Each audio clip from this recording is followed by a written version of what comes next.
Hi everybody. It is obvious that 13Heathens does not understand what Szasz means when he claims that mental diseases do not exist. I actually wanted to debate the book, The Myth of Mental Illness, rather than a 2-page paper with the same title, but if 13Heathens is too intellectually lazy to read the book, well, that is his loss.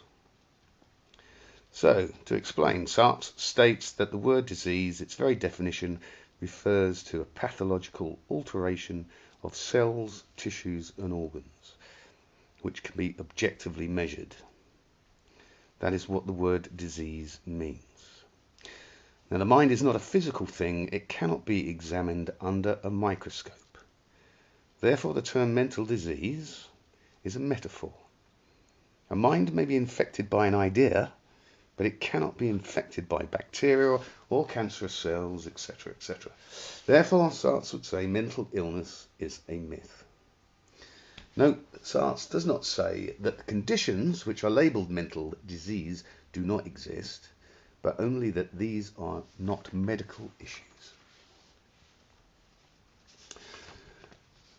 So, although it is obvious that there can be no such thing as a disease of the mind, the idea that mental illness is not a medical problem runs against the public education and psychiatric dogma, defining psychiatry as a branch of medicine and mental disease as brain disease. It is expected in due time, with refinements in technology such as MRI scans, psychiatrists will be able to show that all mental disorders are bodily diseases, brain diseases. But if this actually occurs, then it will be, in fact, it will verify that mental disease is a metaphor.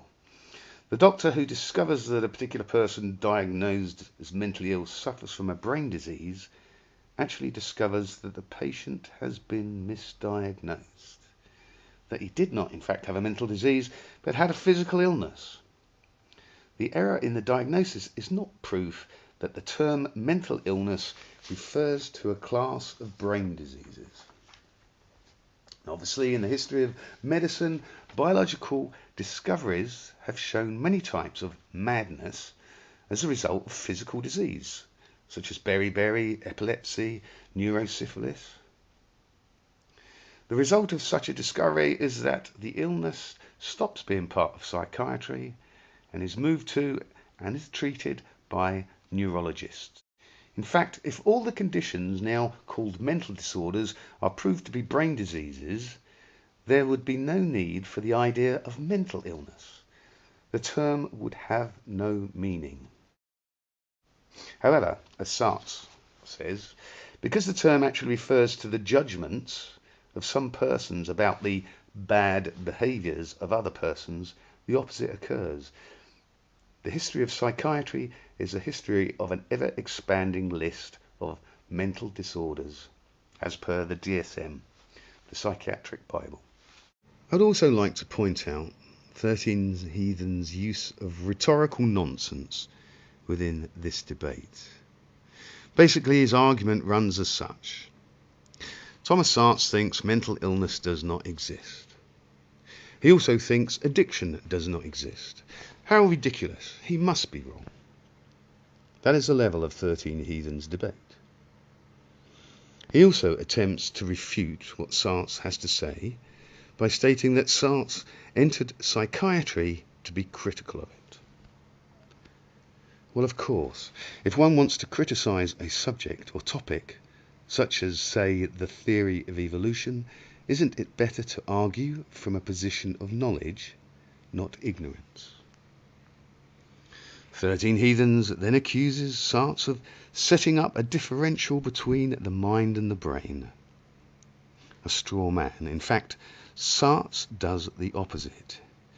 He accepts that brain diseases are real and that they objectively exist, and that the use of the term mind disease is in fact, using Gilbert Ryle's terminology, a category mistake. Furthermore, 13Heathens states, quite forcibly, I will also not claim that psychiatry has not been used as a political tool to control the masses. I will, however, assert that psychiatry is not the only tool that has been used to do so. Thomas Szasz is in complete agreement with this statement. I'm not sure what you are trying to add to the debate here. So, in conclusion, I would like to ask the question of 13 Heathens. Why does society, or medicine, need the term mental disease? After all, if all mental illness is in fact a brain disease, why not just use the term brain disease?